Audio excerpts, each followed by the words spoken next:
Andijon viloyatida ekologiya va atrof muhitni yaxshilash, havo ifloslanishini oldini olish borasida tizimli ishlar amalga oshirilmoqda.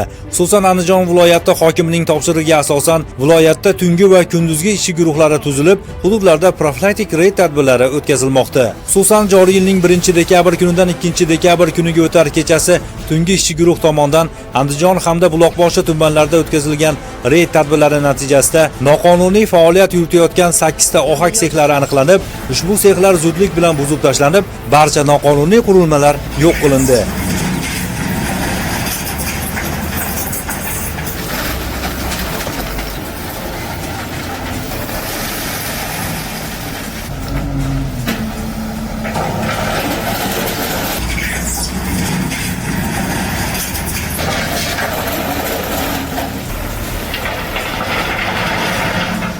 Atmosfera barchamizning yagona nafasimiz. Uni ifloslashga hech kimning haqqi yo'q. Chunki bu havo faqat bir insonniki emas, barchamiz uchun ham birdek muqaddas ne'matdir. Bunga beparvolik esa millionlab insonlarning sog'lig'iga zarar keltirishi mumkin.